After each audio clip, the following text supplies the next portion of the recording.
الله أكبر الله أكبر الله أكبر الله أكبر.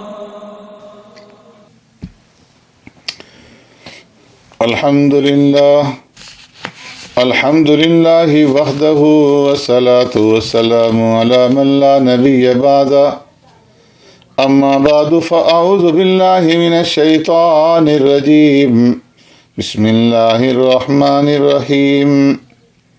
اقرأ باسم ربك الذي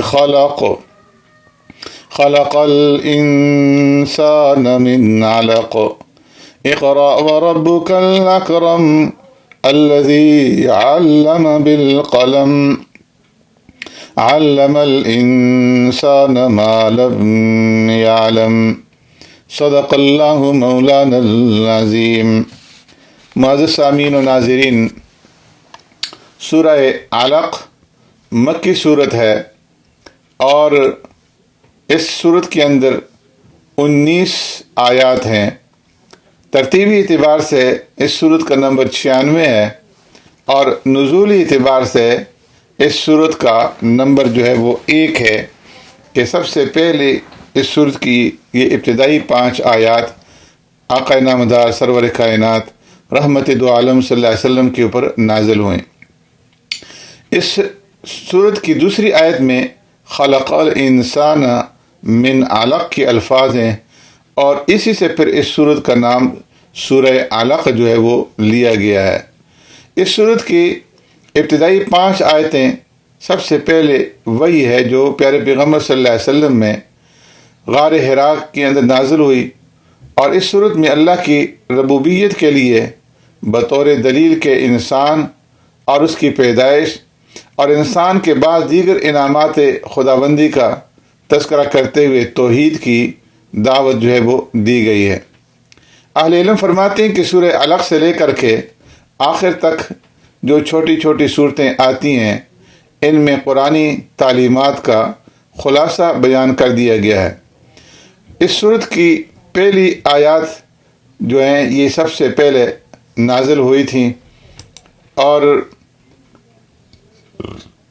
ان آیات میں پیارے پیغمبر صلی اللہ علیہ وسلم سے ارشاد ہوا ہے کہ اقرأ بسم ربک الذی خلق، کہ اپنے اس رب کے نام سے پڑھیے جو سب کا خالق ہے، اور خلق الانسان من علق، جس نے انسان کو جمے ہوئے خون سے پیدا کیا.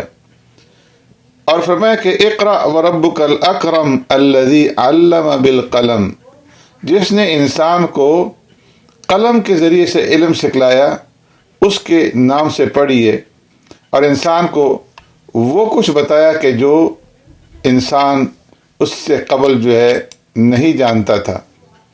اس صورت میں 3 اہم مضامین بیان فرمائے گئے ہیں. ایک یہ کہ انسان کی تخلیق میں اللہ کی حکمت کہ اس نے قرات اور کتابت کے ذریعے سے انسان کو تمام مخلوقات کے اوپر فضیلت عطا فرمائی، اور دوسرا یہ کہ مال اور دولت کی وجہ سے اللہ کے حکموں کے سامنے سرکشی، اس کی نعمتوں کا انکار اور غفلت، اس کا اللہ نے صورت کے اندر ذکر فرمایا. اور پھر اس کا کہ انسان کے غرور اور سرکشی کی ایک اہم وجہ اس کے پاس مال اور دولت کا ہونا ہے کہ جب انسان کا پیٹ بھرا ہوتا ہے اور اس کا خزانہ بھرا ہوا ہوتا ہے تو وہ نہ کسی انسان کو انسان سمجھتا ہے اور نہ ہی اللہ رب العالمین کو معبود اور مسجود سمجھتا ہے. پھر اس امت کے فرعون ابو جہل کا قصہ بیان فرمایا گیا ہے کہ جو پیارے پیغمبر صلی اللہ علیہ وسلم کو ڈراتا اور دھمکاتا تھا اور اللہ رب العزت کی عبادت سے روکتا تھا. اس نے پیارے پیغمبر صلی اللہ علیہ وسلم کو حرم میں نماز پڑھنے سے منع کیا، حالانکہ پیارے پیغمبر صلی اللہ علیہ وسلم اللہ رب العزت کی طرف سے ہدایت یافتہ تھے اور آپ صلی اللہ علیہ وسلم تقوی کا حکم دیتے تھے. اللہ نے ابو جہل کے بارے میں فرمایا کہ اگر یہ ان حرکات سے باز نہ آیا تو ہم اس کو اس کی پیشانی کے بالوں سے پکڑ کر کے گھسیٹیں گے، اور پھر آخر میں اللہ تبارک و تعالیٰ نے محبت کے انداز میں فرمایا کہ میرے محبوب کہ آپ سجدہ کیجئے اور سجدے کے ذریعے سے میرے قریب ہو جائیے، جس سے معلوم ہوا کہ سجدے سے انسان کو اللہ تبارک و تعالیٰ کا قرب جو ہے وہ نصیب ہوتا ہے۔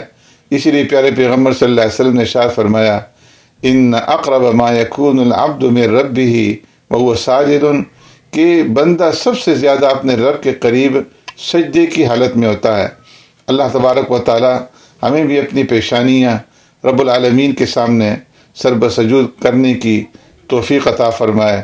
سبحانک اللہم وبحمدک نشہد ان لا الہ الا انت نستغفرک ونتوب الیک۔